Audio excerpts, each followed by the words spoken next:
En manchette aujourd'hui, perquisition en matière de stupéfiants à Nord-Métal et une Val-d'Orienne condamnée pour fraude fiscale. Le TVA Noël Midi commence maintenant.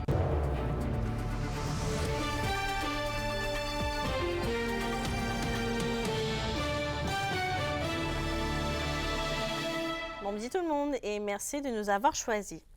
Une perquisition de stupéfiants sur la 8e avenue à Nord-Métal, mardi, a mené à l'arrestation de 2 individus âgés de 28 ans. Les policiers ont entre autres mis la main sur des comprimés de méthamphétamine, de la cocaïne, des champignons hallucinogènes, des comprimés de MDMA ainsi que des armes. Louis-Éric Fleury et Nathalie Jolicoeur ont comparu hier et demeurent détenus pour la suite des procédures.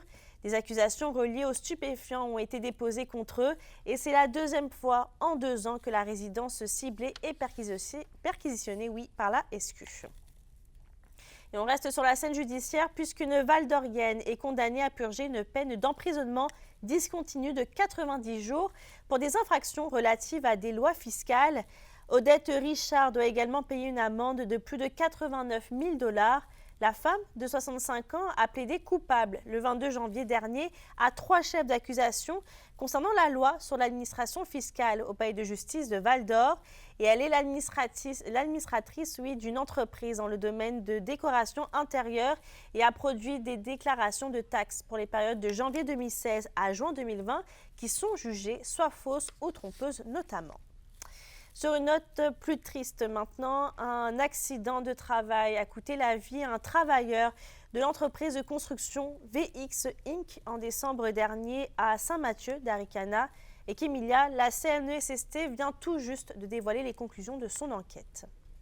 Oui, Mélissa, c'est un triste accident qui s'est produit alors que 2 travailleurs de la construction démantelaient un mur en section d'un garage résidentiel. Mais durant une manipulation, l'un des murs est tombé et pour une raison qui demeure toujours inconnue, le travailleur en question s'est retrouvé dans la trajectoire de la chute et a été frappé à la tête. Un peu plus tôt ce matin, j'ai discuté avec l'enquêteur sur le dossier et il me disait que c'est une situation qui aurait malheureusement pu être évitée si une procédure de travail plus sécuritaire avait été établie auparavant. Par contre, selon lui, ça demeure une responsabilité commune entre l'employeur et l'employé pour assurer la sécurité de tous. On l'écoute. Au niveau de la santé et sécurité dans les lieux de travail, c'est une responsabilité de tout le monde. Et c'est autant l'employeur, c'est sûr qu'au niveau législatif, l'employeur a des obligations, autant que le travailleur a des obligations aussi. Si on veut vraiment améliorer la santé et sécurité dans les lieux de travail, il faut que l'employeur et les travailleurs s'unissent et travaillent conjointement pour rendre les milieux de travail sécuritaires. Et Mélissa, la CNESST a d'ailleurs récemment dévoilé que 68 décès en lien avec des accidents de travail sont survenus dans le secteur de la construction en 2023. Pour l'Abitibi-Témiscamingue, il s'agit du seul décès dans cette même branche d'activité. Ce soir, je vous dévoile plus de détails au TVA 18h. Merci, Kémilia. À plus tard. C'est dans quelques minutes. Très attendue sur le prix de l'essence qui est commandée par le ministre de l'Économie, Pierre Fitzgibbon. Et on pourra en apprendre davantage sur les écarts de prix et les marges des détaillants, mais aussi les disparités régionales du prix du carburant qu'on connaît. Des recommandations seront aussi formulées pour une saine concurrence dans l'industrie.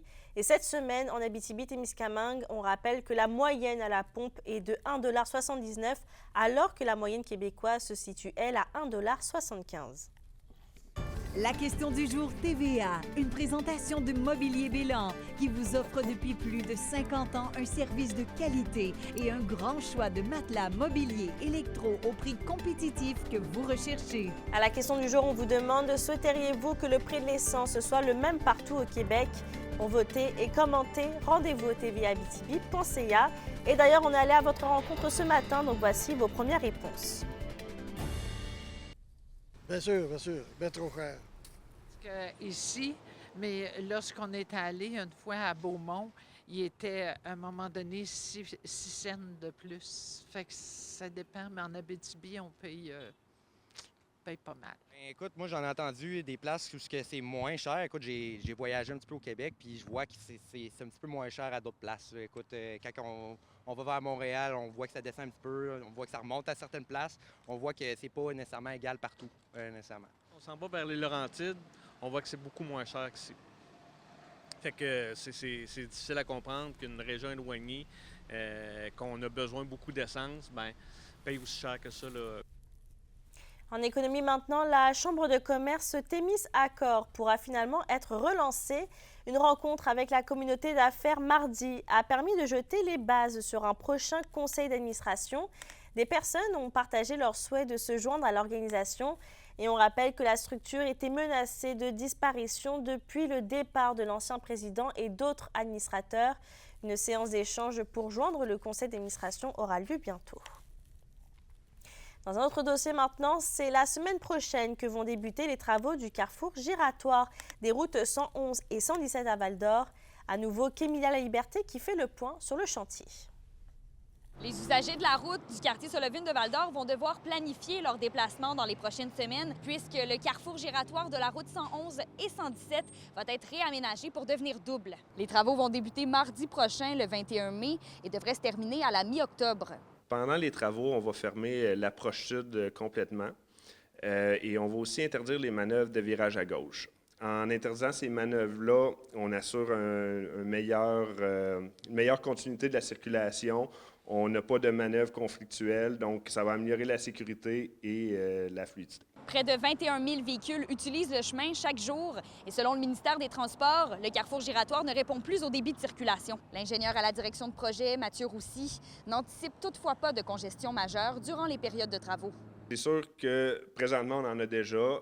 On s'attend à ce qu'il y en aille un petit peu, mais pas énormément plus.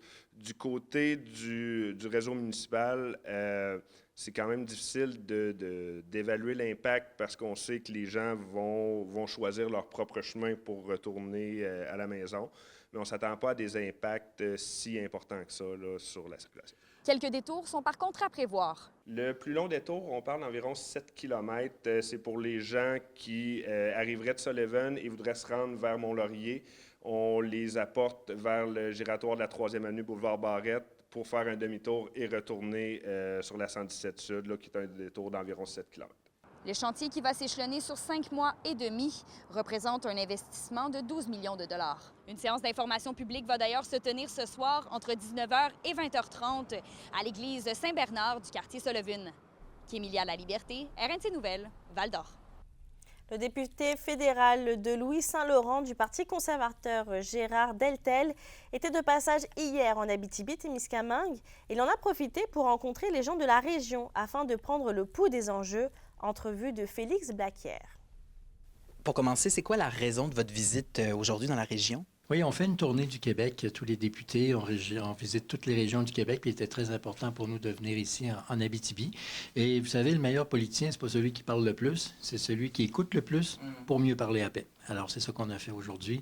On écoutait attentivement. On avait des gens de tous les milieux, évidemment, des élus, les conseillers municipaux. On avait également des gens du monde communautaire, du monde d'affaires et aussi des gens qui sont impliqués dans comment aider les gens les plus démunis d'entre nous. Puis il y a une crise du logement au Canada, au Québec, puis la région de Val-d'Or n'y fait vraiment pas exception. Quelles seraient les démarches du Parti conservateur à ce moment-là? Alors, nous, on a un objectif très clair, c'est que chaque municipalité devra augmenter de 15 % la construction domiciliaire et ceux qui atteindront cet objectif-là auront la contribution fédérale. Et s'ils dépassent, encore mieux, on va investir davantage parce qu'il faut investir là où les besoins sont et aussi là où la volonté se manifeste de la façon la plus percutante possible.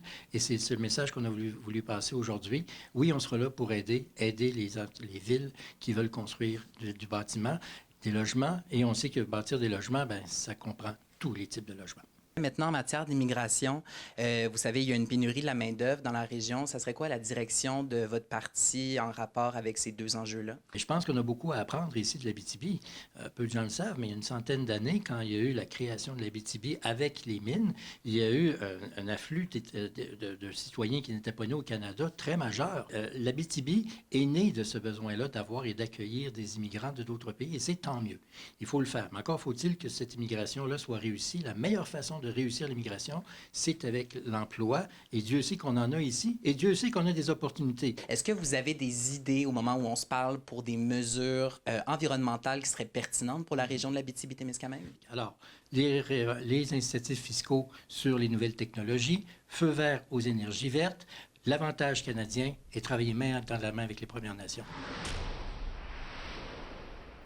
C'est ce soir au Café Bar l'Abstracto de Rwanda qui a lieu en Formule 5 à 7, le lancement du livre Quotidien nomade.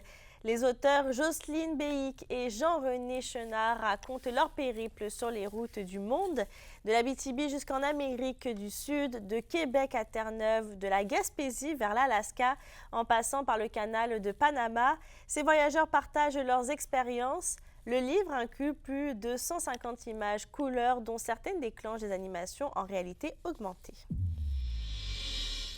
Les Voltigeurs de Drummondville sont les grands champions de la LHMQ. Ils ont remporté le trophée Gilles Courteau devant leurs partisans plus tôt cette semaine et ils ont balayé le Drakkar de Baie-Comeau en 4 matchs lors de la finale. Et pour la première fois de l'histoire de la Ligue canadienne, toutes les finales de la CHL se sont soldées par un balayage. Les Warriors de Moose Jaw obtiennent leur billet pour la Coupe Memorial en balayant Portland en finale de la WHL. Les Knights de London ont également terminé le travail en 4 matchs pour repartir avec le titre de champion de la OHL.